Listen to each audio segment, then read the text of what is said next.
Assalamualaikum Sobat Football United ya. Langsung aja rating pemain, gue sudah bahas review pertandingan. Kali ini gue akan ke review pemain, langsung saja rating pemain ya. Senne Lammens. Ya Manchester United bermain satu-satu menghadapi Wolverhampton. Manchester United kekurangan daya kreasi, kekurangan menurut gue juga kualitas permainan secara keseluruhan. Ada beberapa pemain yang tampil tidak maksimal, tapi ada beberapa pemain juga yang menurut gue tampil baik. Termasuk salah satunya adalah Senne Lammens, di mana Senne Lammens dia tidak clean sheet, gawangnya kebobolan, tapi ada beberapa penyelamatan penting yang terjadi di pertandingan tadi yang dilakukan oleh Senne Lammens. Total ada 3 penyelamatan oleh Senne Lammens, 89% passing akurasinya. Ya mungkin tanpa Senne Lammens Manchester United bisa saja menjadi justru mendapatkan kekalahan. Tapi yang jelas menurut gue penampilan Senne Lammens cukup solid di pertandingan tadi walaupun gawangnya kebobolan. Gue beri dia nilai 7. Manchester United by the way tampil dengan situasi 4-2-3-1 ya. Ini sekali lagi karena memang Ruben Amorim harus beradaptasi. Skuadnya sangat dangkal. Bisa dilihat dari bangku cadangan dan juga pemain-pemain yang tampil bahkan di starting 11. Diogo Dalot yang tampil sebagai fullback sebelah kanan dan juga sempat menjadi sayap kanan ya di penghujung babak kedua. Ada 7 duel yang dilakukan, 3 berhasil dimenangkan, tackling 100%, ada 1 interception, 1 clearance, recovery-nya 8, 79%, passing akurasi, 100% crossing-nya yang dilakukan oleh Diogo Dalot. Ya, tidak banyak menurut gue hal yang bisa dilakukan oleh Diogo Dalot. Di babak pertama tidak cukup sering serangan yang dilakukan dari sisinya, di babak kedua pun juga demikian menurut gue ya. Dan ini menunjukkan memang mungkin sisi kanan Manchester United yang lebih banyak diandalkan sebelumnya. Ini juga terkait dengan siapa yang menempati posisi tersebut. Dan ketika ini jatuh untuk seorang Diogo Dalot, ada perbedaan kualitas. Tapi dari sisi bertahan menurut gue menilai Diogo Dalot cukup oke. Artinya dia tidak melakukan beberapa kesalahan fatal. Hampir ada sebuah handsball yang dilakukan oleh Diogo Dalot, tapi itu tidak terjadi ya, di pertandingan tadi, untungnya demikian. Tampil 90 menit, gue beri dia nilai 6. Diogo Dalot. Eden Heaven tampil 75 menit, ada 4 tackling yang dilakukan, 1 yang berhasil, ada 9 duel, 7 yang berhasil, ada 5 recoveries, 2 clearance. Menurut gue dia tampil cukup bagus, 97% passing akurasinya. Gol yang diciptakan oleh Joshua Zirkzee di babak pertama itu juga buah dari inisiatif yang dilakukan oleh Eden Heaven ya, yang dribbling bola, menembus pertahanan dari Wolves. Menurut gue dia tampil cukup bagus. Secara keseluruhan gue beri dia nilai 8. Mungkin ada pengaruh ketika Wolves mencetak gol, tapi secara keseluruhan gue nilai dia tampil cukup oke, cukup sulit. Eden Heaven ya, gue beri dia nilai, mungkin gue beri dia nilai 7 lah di pertandingan ini. Eden Heaven. Lisandro Martinez, sang kapten, tampil 90 menit. Ada 3 duel, 2 berhasil dimenangkan, 5 recoveries, 3 clearance, 93% passing akurasi. Gue sebenarnya berharap Lisandro Martinez lebih aktif dalam melakukan build up, terutama memberikan bola-bola terobosan ya dari lini belakang, karena ini merupakan salah satu poin plus dari seorang Lisandro Martinez. Tapi tadi tidak terlalu banyak terjadi, hanya 1 key passes yang diberikan oleh Lisandro Martinez, sehingga ya agak tampil sedikit mengecewakan. Tapi dari sisi bertahan menurut gue dia tampil cukup solid. Dia bisa mengawal lini pertahanan dengan bagus, dia membaca permainan dengan bagus, membaca pergerakan lawan dia juga oke. Gue beri dia nilai 7. Lisandro Martinez. Luke Shaw tampil aktif menyerang dan juga bertahan menurut gue. Tacklingnya 100%, ada 9 duels, 3 berhasil dimenangkan, ada 3 recoveries, ada 10 crossing yang dilakukan, 3 yang berhasil, ada 3 key passes, 1 big chances created, 95% passing akurasi, dribbling suksesnya 100%. Gue beri dia nilai 7. Luke Shaw tampil cukup bagus menurut gue, cukup berimbang antara menyerang dan juga bertahan ya di pertandingan tadi.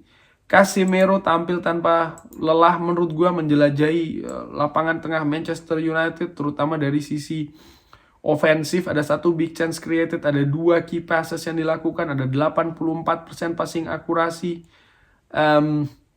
Ada 6 tackling, 4 berhasil dimenangkan, ada 13 duel, 7 berhasil dimenangkan. Menurut gue tampil bagus Casemiro di pertandingan tadi.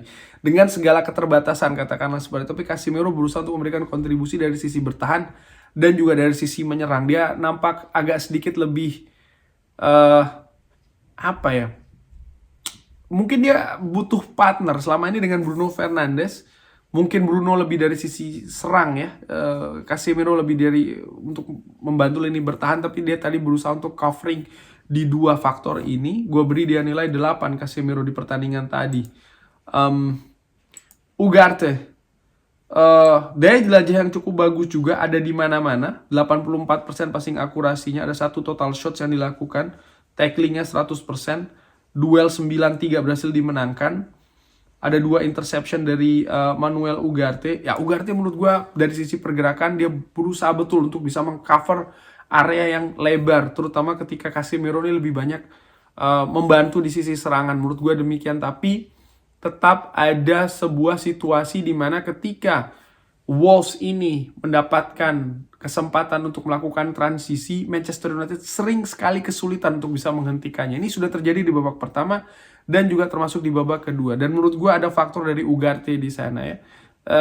Ya Ugarte sekali lagi dari sisi pergerakan, dari sisi covering menurut gue bagus. Dari sisi umpan menurut gue biasa-biasa saja. Walaupun ada beberapa bola yang diberikan oleh Ugarte cukup bagus, tapi tidak cukup sering sayangnya dilakukan demikian.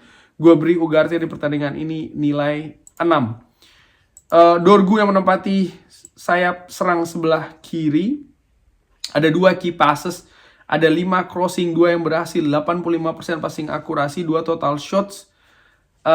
Bahu-membahu menurut gue dengan Luke Shaw di sebelah kiri. Ada 2 tackling yang dilakukan, 9 duel, 5 berhasil dimenangkan, ada 5 recovery. Ya, Dorgu gue beri dia nilai 7. Ada gol yang sayangnya offside di penghujung babak kedua.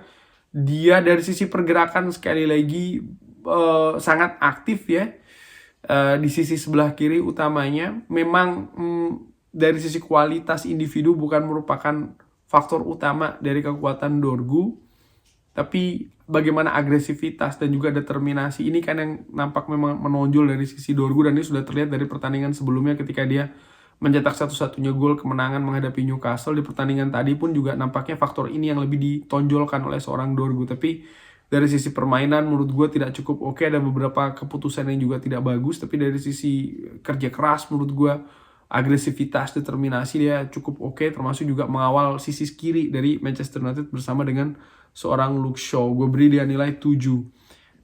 Cunha menurut gue tampil agak sedikit mengecewakan ya.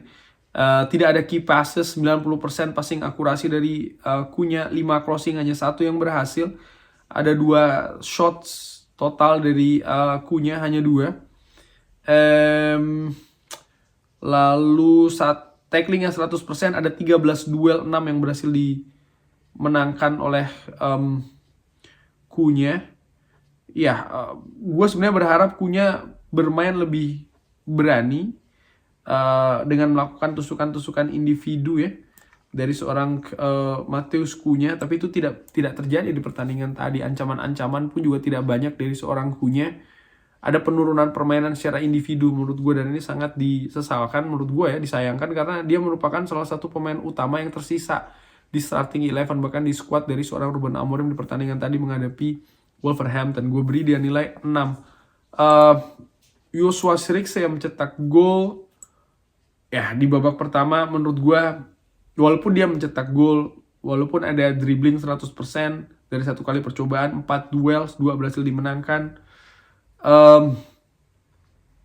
Ya, dia bukan pemain tengah menurut gue seorang Joshua Zirkzee. Dia memang lebih banyak ngepost di lini depan ya. Dari sisi distribusi bola pun menurut gue ya tidak cukup sering volumenya.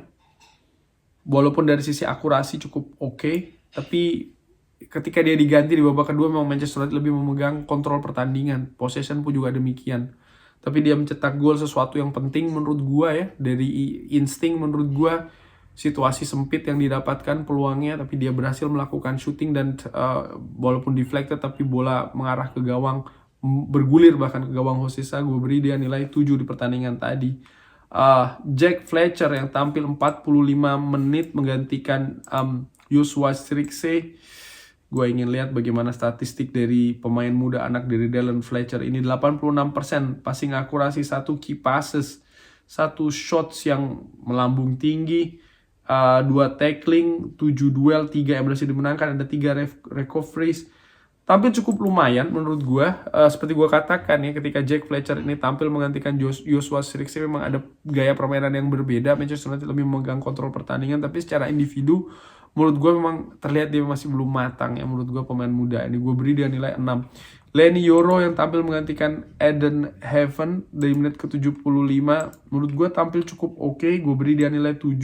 Dari sisi defensif dia solid, 100% tacklingnya, 100% duelsnya, 100% passing akurasinya. Luar biasa pemain ini ya. Memberikan ya penambahan kualitas dari sisi lini belakang, tapi tidak cukup oke dalam build up lini serang dari Manchester United. Tapi secara keseluruhan tugasnya sebagai pemain belakang tampil cukup solid. Gue beri dia nilai 7. Dan Bendito Mantato, pemain 17 tahun yang tampil menggantikan Manuel Ugarte dan menempati sisi serang sayap sebelah kanan. 100% passing akurasinya, 1 key passes.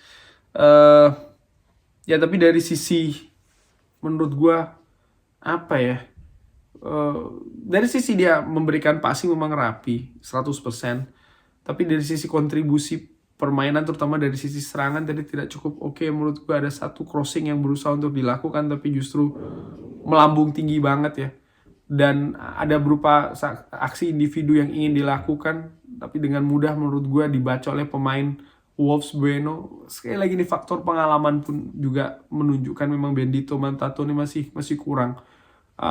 Dan sama seperti Jack Fletcher, menurut gue 2 pemain ini diturunkan lebih karena tipisnya kedalaman squad. Dan mungkin Ruben Amorim tentu saja ingin menambah kualitas permainan dengan memasukkan 2 pemain ini, tapi yang ada kualitas tidak begitu drastis meningkat. Kreativitas pun juga tidak seperti itu. Permainan sporadis yang diinginkan ataupun juga pragmatis tidak terjadi menurut gua.